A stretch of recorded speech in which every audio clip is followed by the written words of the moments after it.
Okay, sales day book and sales ledger. Sales day book क्या होता है हमारे पास? Sales day book is one of the books of the prime entries. ठीक है, sales day book या sales journal हमारी बुक ऑफ प्राइम एंट्री है। बुक ऑफ प्राइम एंट्रीज कौन सी होती है हमारे पास? These are the books in which information is entered first. सबसे पहले जिन बुक्स में हम इंफॉर्मेशन एंटर करते हैं उसको क्या कहते हैं? Books of prime entry. बहुत सिंपल सी एक्सरसाइज है, इसके अंदर और कोई काम नहीं है। चैप्टर नंबर 14 यानी कि सेल्स डे बुक, फिर इसके बाद परचेजेस या return, inwards, outward day books. इन एक्सरसाइजेस को करने का जस्ट रीजन क्या है?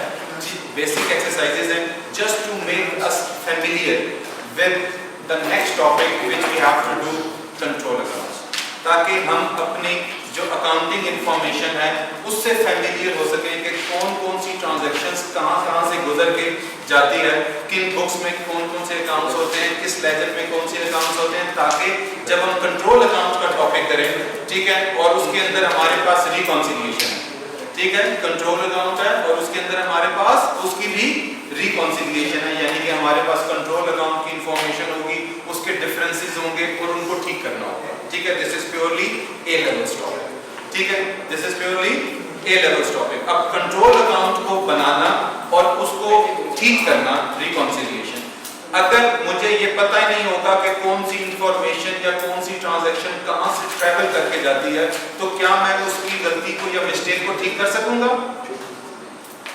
मैं उसकी मिस्टेक को भी ठीक नहीं कर सकूंगा अगर मुझे किसी की इंफॉर्मेशन की ट्रेल ही नहीं पता कि कौन सी इंफॉर्मेशन कहां से गुजर के ट्रैवल करके जाती है, ठीक है। अगर मुझे पता ही नहीं है कि पहले कौन सा डॉक्यूमेंट है, फिर दूसरा कौन सा डॉक्यूमेंट है, फिर थर्ड में कौन सा डॉक्यूमेंट है, फिर कौन सी ट्रांजैक्शन कहां से ट्रैवल करती है, डेबिट पे क्या आता है, क्रेडिट पे क्या आता है, तो मैं कंट्रोल अकाउंट तो बना लूंगा, मुझे रिकॉन्सिलिएशन में डिफिकल्टी होगी। अंडरस्टैंड करें? सो फॉर दैट पर्पस हमें ये 3 एक्सरसाइजेस, एक एक 2 एक्सरसाइजेस हर चैप्टर में से हमें करनी होंगी as a backup knowledge for the, यानी कि preparation for the control accounts and its reconciliation, ठीक है। Are you clear with that? अब सबसे पहले सेल्स डे बुक बिल्कुल आसान है, कोई मसला इसके अंदर नहीं है। सेल्स डे बुक हमारे पास क्या होगी? जो भी हमारे पास बुक ऑफ प्राइम एंट्री है, ठीक है, उनको sales day book, sales purchases day book, sales journal, purchases journal, जितने भी जर्नल्स हैं उनका एक बेसिक सा फॉर्मेट है व्हिच इज दिस वन। जो भी जर्नल होगा उसका यही फॉर्मेट होगा, सेल्स डे बुक का, परचेजेस डे बुक का, रिटर्न इनवर्ड, रिटर्न आउटवर्ड, इन चारों बुक्स ऑफ प्राइम एंट्रीज का फॉर्मेट बिल्कुल यही होगा। डेट है, पर्टिकुलर्स है, यहाँ पे इनवॉइस नंबर है, किसी और में इनवॉइस के बजाय कुछ और आ जाएगा, लेकिन कॉलम्स यही होंगे, फिगर इसकी यही होगी, क्लोज्ड फिगर, और इस तरह हमारे पास हमने लिस्ट बनानी है। सेल्स डे बुक या sales journal is prepared for only credit sales, it is prepared for only credit sales, ठीक है। किसके लिए बनाते हैं हम इसको? क्रेडिट सेल्स के लिए, ठीक है। अब हमारे पास सबसे पहले अकाउंटिंग इंफॉर्मेशन कहां से ट्रैवल करती है। सबसे पहले हम क्या बनाएंगे? ओके, सबसे पहले हम क्या चीज बनाएंगे? सबसे पहले हमारे पास सेल्स इनवॉइस आती है, ये जरा लिख लें अपने पास रजिस्टर्स के अंदर। सबसे पहले सेल्स डे बुक का अगर टॉपिक है हमारे पास sales day book, sales invoice, sales invoice, सबसे पहले सेल्स इनवॉइस बनेगी, जहां से इंफॉर्मेशन ट्रैवल करेगी कहां पे? सेल्स जर्नल के अंदर, सेल्स जर्नल के अंदर। सेल्स जर्नल में क्या होगा हमारे पास? सिर्फ और सिर्फ क्रेडिट सेल्स होंगी, सिर्फ और सिर्फ क्रेडिट सेल्स होंगी, ठीक है। फिर सेल्स जर्नल से इंफॉर्मेशन आगे ट्रैवल करेगी सेल्स लेजर के अंदर, सेल्स लेजर के अंदर। अब सेल्स लेजर के अंदर हमारे पास क्या होगा? ट्रेड रिसीवेबल्स के अकाउंट होंगे। कौन अवेलेबल? सेल्स इनवॉइस सबसे पहले बनेगी, फिर उसके बाद सेल्स जर्नल बनेगा। सेल्स जर्नल में क्या होगा हमारे पास? क्रेडिट सेल्स होगी। अब क्रेडिट सेल्स यानी कि सेल्स जर्नल से आगे सेल्स लेजर बनेगा। सेल्स लेजर में क्या होगा हमारे पास? ट्रेड रिसीवेबल्स के अकाउंट होंगे। किसके अकाउंट होंगे?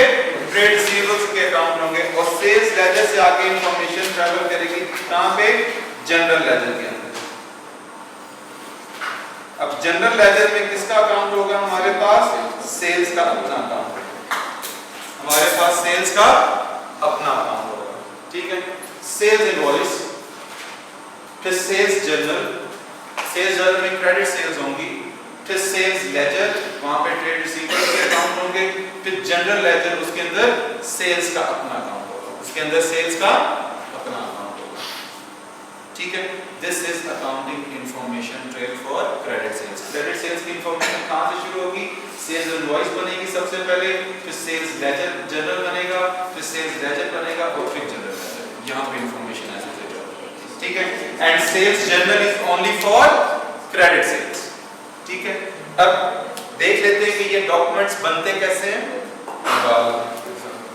एक सेकंड। ओके जी, इनवॉइस है हमारे पास, हमने डिस्काउंट्स पढ़े हुए हैं। कितने किस्म के डिस्काउंट्स होते हैं? There are two types of discounts, one is trade discount and other is cash discount. Trade discount is a discount which is given on bulk buying. Trade discount is a discount which is given on bulk buying. अगर हम कोई bulk buying कर रहे हैं तो उसमें जो हमें डिस्काउंट मिल रहा है वो ट्रेड डिस्काउंट है। ठीक है, and the discount which is given on early payment या prompt payment, so that is known as cash discount. ठीक है, वो कैश डिस्काउंट होगा हमारे पास। ठीक, अब ये इनवॉइस बनती है, हम भी जब परचेजेस करने जाते हैं स्टोर पे किसी भी शॉप के ऊपर, वो हमें एक इनवॉइस या बिल बना के देता है। डिफरेंट फॉर्मेट हो सकते हैं, लेकिन उसके अंदर इंफॉर्मेशन यही होगी कि हमने कितने क्या क्या कमोडिटी खरीदी है, कितने यूनिट्स खरीदे हैं, और अगर कोई डिस्काउंट है तो वो हमें डिस्काउंट मिलेगा, और उसके बाद जो फिगर होगी वो हमें बता देगा। ठीक है, अब यहाँ पे देखते हैं हमारे पास ये इनवॉइस है। ठीक है, सेल्स इनवॉइस हो या परचेजेस इनवॉइस हो, ऑलमोस्ट फॉर्मेट सेम है हमारे पास। अब हमने सर्टेन केसेस इतने खरीदे हैं। अब टर्म्स एंड कंडीशन क्या लिखी है? उसने कहा कि 1.4% सॉरी 1.25% कैश डिस्काउंट है if it is paid with in 1 month. यानी कि कैश डिस्काउंट हम ऑफर करेंगे अपने कस्टमर्स को। क्यों करेंगे? इफ दे पे प्रॉम्प्ट, अगर जल्दी पेमेंट करेंगे तो हम उनको कैश डिस्काउंट देंगे। ठीक है, और trade discount is the discount which is given on bulk buying, और वो इनवॉइस में से ही माइनस हो जाता है and it is not shown in the books. वो इनवॉइस में से ही माइनस हो जाएगा and it is not shown in the books. हमारे पास जो डिस्काउंट होगा वो ट्रेड डिस्काउंट वो इनवॉइस में से ही माइनस हो जाएगा और बुक्स में नहीं आएगा। फॉर एग्जांपल ये एक्सरसाइज है, मान लीजिए देखें जरा फॉर्मेट को। इनवॉइस बनी हुई है, these are the things which we have purchased। अब उसने कहा मैं आपको 20% ट्रेड डिस्काउंट देता हूँ। क्या देता हूँ? 20% ट्रेड डिस्काउंट देता हूँ। तो मेरे पास 700 में से जब 140 ट्रेड डिस्काउंट माइनस कर देंगे, विल लेफ्ट विद 560। अब मेरी सेल्स कितनी बुक्स में जाएंगी? 700 और 560। 700 और 560 560। मेरी कितनी सेल्स जाएंगी? सेल्स जर्नल के अंदर 560। So trade discount is not shown in the books. Trade discount books में शो ही नहीं होता, वो सीधा का सीधा इनवॉइस में से माइनस हो जाता है और आगे ट्रांसफर ही नहीं होता। ठीक है, अगर ट्रेड डिस्काउंट होगा तो वो बुक्स में से सीधा सीधा माइनस हो जाएगा। सर फिर अगर वो स्टेटमेंट बनाने वाले जैसे बैंक स्टेटमेंट बनाना, फिर वो माइनस पहले वो बताएगी कि हमने ये माइनस किए हैं। मैंने आपको बताया ये ट्रेड डिस्काउंट बुक्स में आएगा ही नहीं, इनवॉइस में से माइनस हो गया ना। अगर आप कोई चीज परचेज करने जाते हैं 1000 की है, 10% डिस्काउंट है, कितने की मिलेगी? 900 की। अब आप अपनी परचेजेस की इनवॉइस में या किसी को क्या बताओगे? 1000 माइनस 100 900 या सीधा 900। तो ट्रेड डिस्काउंट है वो इनवॉइस में से ही माइनस होगा। अब आगे जो आपकी परचेजेस हैं या सेल्स हैं वो 900 आगे ट्रांसफर हो जाएंगे जिस बुक्स में भी जाएंगे। ठीक है, बहुत सिंपल से एक्सरसाइजेस हैं इसकी, एक अदर एक्सरसाइज करेंगे और इसको फिर आगे चलेंगे। अब उसने क्या बताया हमारे पास? These are the trade receivables जिनको हमने कुछ क्रेडिट सेल्स की है। उसने कहा कि you are to enter up the sales day book from the following details, post the item to the relevant accounts in the sales ledger, यानी कि sales ledger में ट्रांसफर करो इसको, and then show the transfer to the sales account, और sales account भी बनाओ उसका। यानी कि हमने क्या करना है? sales day book या sales journal बनाना है और उसके बाद sales ledger बनाना है और वहां से हम इसको total sales के अकाउंट में यानी कि जनरल लेजर में भी लेके जाएंगे। बहुत सिंपल सी एक्सरसाइज है। हमने क्या करना है? सबसे पहले सेल्स इनको जर्नल बनाएंगे। ठीक है, सेल्स जर्नल का हमारे पास क्या फॉर्मेट है? ठीक है, ये क्लोज्ड फिगर होगी हमारे पास।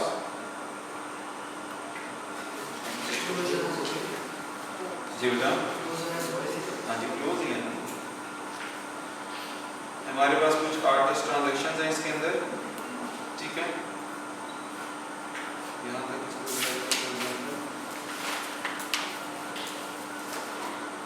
ठीक है, this is amount, this is invoice number and this is date.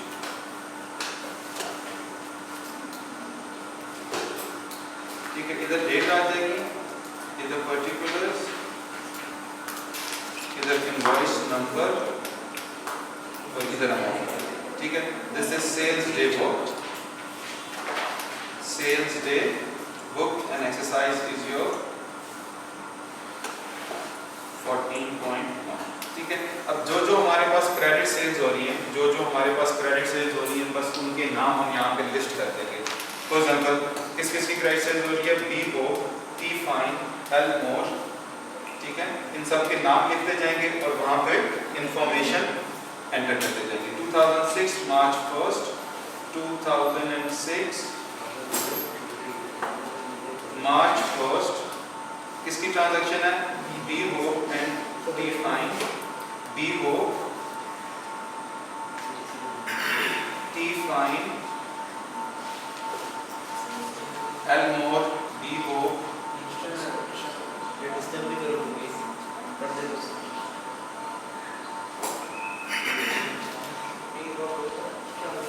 H Store. मैं फिगर्स लिखता हूँ, मेरा नाम पहले लिख लें, फिर उसके बाद J young, T most, J young, T most, are best, 1, 3, 6, 10, 17।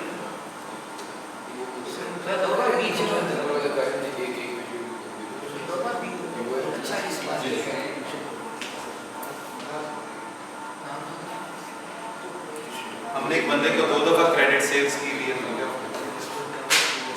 This is 3 times 285, 3 times 285, 3874,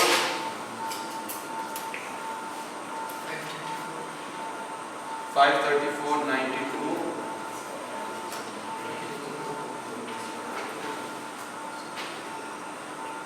44,112, and then total.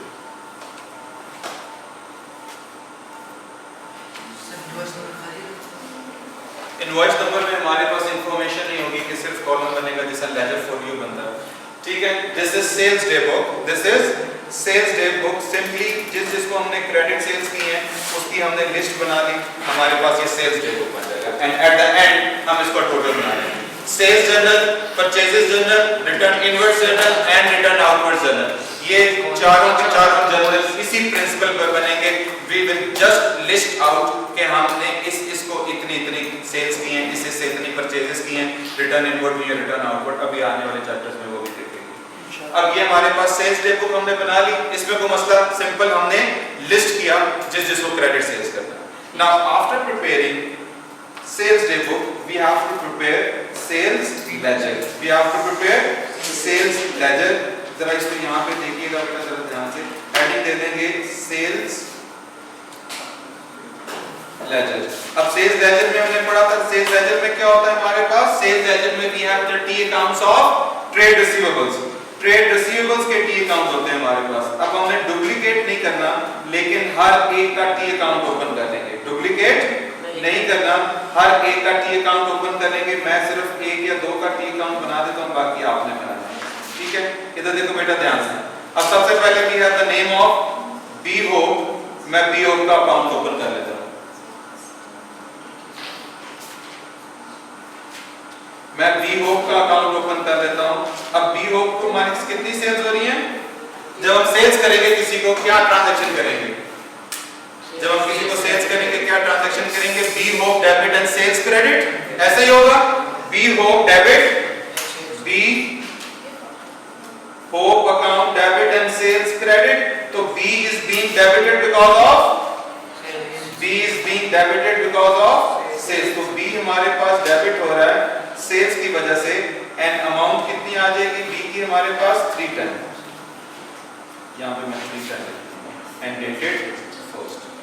B is being debited because of sales, B is being debited because of sales। अब इसी तरह दूसरे का T account बन जाएगा हमारे पास, दूसरा क्या है हमारे पास, टी फाइन, वो जब उसकी बारी आएगी तो डाल देंगे उसको।